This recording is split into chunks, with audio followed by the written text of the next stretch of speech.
moom dafa dem ba exagérer sax ba ne ko na arrestation yi tàmbale suba le ministre ba mu jëlee kàddu comme un bon républicain un bon ministre de la justice un homme de justice taxaw ne leen justice du gaaw du bar àndul ba mu ko defee gis nañ ne coow li bari ba même le président de la république def ci sorti ba ne yéen sénégalais am ngeen sañ-sañ di teg pression ku toll ne ministre de la justice kàddu googu un président di ko tenir est-ce que yelu na maanaam est-ce que président war na am posture boobu.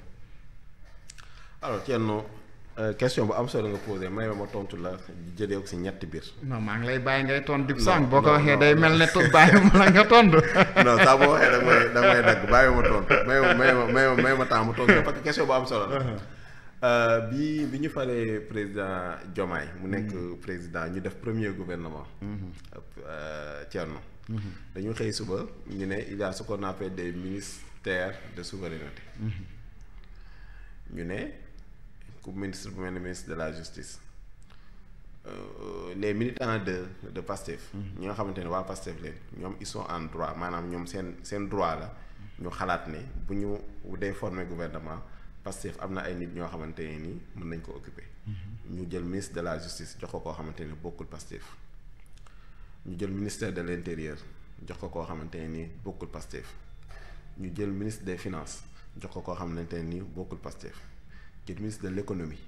jox ko koo xamante ni bokkul Pastef jël ministre de l'agriculture jox koo xamante ni bokkul Pastef jël ministre de l'industrie jël koo xamante ni jox ko Pastef et cetera mënoon naa la ci limal ay ministères yu bari objectif bi xam nga lan la woon fexe ba am ay nit ñoo xamante ne nii am nañ assez de recul parce que ñun Pastef lu ñu dundoon dafa metti nit ki boo dundee lu metti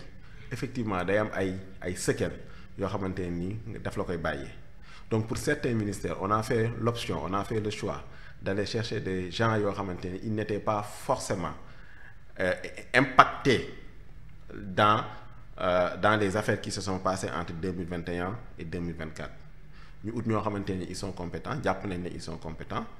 am nañ mën-mën bi am nañ xam-xam bi ñu jox leen ko ba pare nag taqeewuñ dara ci Pastef nga ñëw si wàllu justice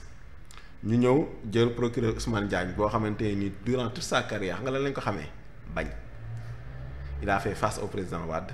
il a fait face au président Macky Sall et il fera face au président Diomaye s'il le faut. ah mu ngi koy def actuellement nii parce que waaw déglul Thierno et en le nommant on le savait bi ñu koy nommé mais xamoon nañ ko.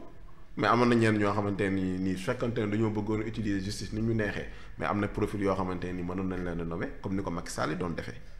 ñun on a fait le choix de xool koo xamante nii jàpp nañ ne c'est un homme libre et qui va exercer sa liberté pour faire son travail ñu jël ko ñu nommer ko ministre de la justice ñu ne procureur de la République ñu dem jëli procureur Ndoye boo xamante ne nii xam nga ni que lan lañ ko xamee koo xamante ne nii il est neutre. Il fait son travail quelqu'un boo xamante ni il ne subit pas de pression quelqu'un qui est intraitable boo xamante ni magistrat yépp seedeel nañ ko mënoon nañoo jël koo xamante ni bu ñu ko indoo mu nekk procureur de la République li ñu ko bëgg a defloo mu defloo ko donc on a fait le choix peut-être que ñun liñ dund la bu ñu fàtte ne président Diomaye kaso la jóge dañ koo tooñ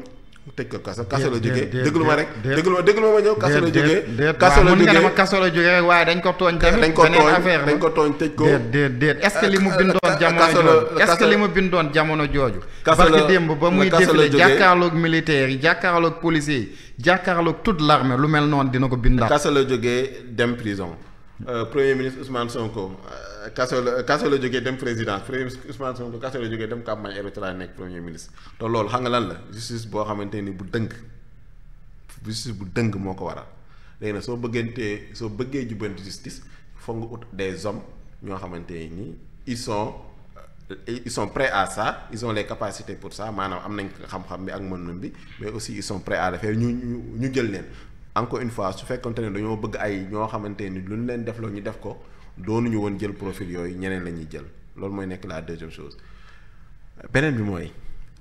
Thierno doxoo ci mbedd mi dégg Sénégal yi naan justice bi dafa yéex dégg nga ko wala déggoo ko bu la neexee nga tontu bu la neexee nga ne bul tontu mais ñi ñuy seetaan mën nañ ñu tontu. man kay wax naa la ci li ma la ciy wax dégg nga ñu ne justice dafa yéex wala dégguloo ko. déet man kay nee naa la ba ñu demee assemblée nationale même seeni député Pastef député yi ñoo xamante ñoom ci boppam ñoo ne mbir yi dafa yéex. waxuma assemblée nationale dama ne la mbedd mi ak rajo yi ak télé bi ak dans les débats et cetera opinion bi li ñu tuddee opinion est-ce que yow bu fekkente ne ñeme nga pour tontu nag laa wax. Gaston Bass laa neen l'opinion pense mal ah l'opinion ne pense même pas. loolu beneen problème la mais est-ce que opinion bi xalaat na loolu wala xalaatu ko wala wax na ko wala wax ko. non loolu moom dama lay bàyyi nga doxal rek. ñi ñuy seetaan mën nañ seede ne opinion bi tey impression bu ñu am mooy que ni effectivement justice bi dafa yéex. impression boobu la peuple du juge parce que ñiy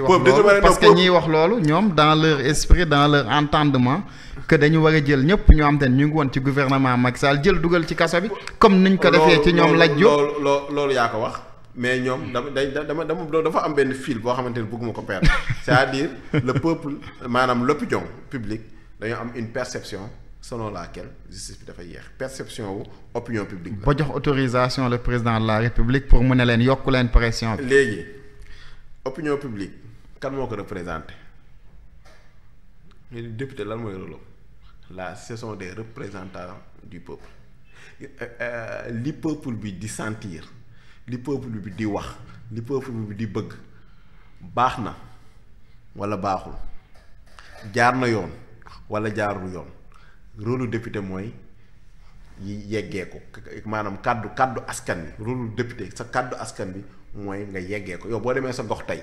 nga nekk député lépp loo xamante ni sa waa gox ñu ngi koy ñaxtu war nañ koo am war nañ koo am baax na ci ñoom wala baaxu ci ñoom toi en tant que député tu ne juges pas de ça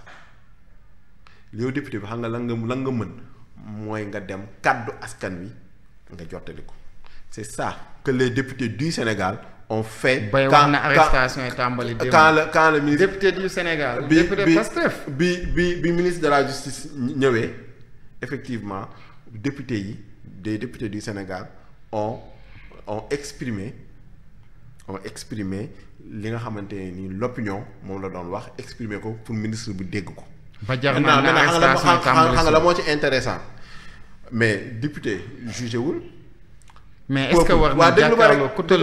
ministre de la justice nga naan na arrestation. depuis di ko mel ne ku ko jox ay injonction mais loolu c'est grave.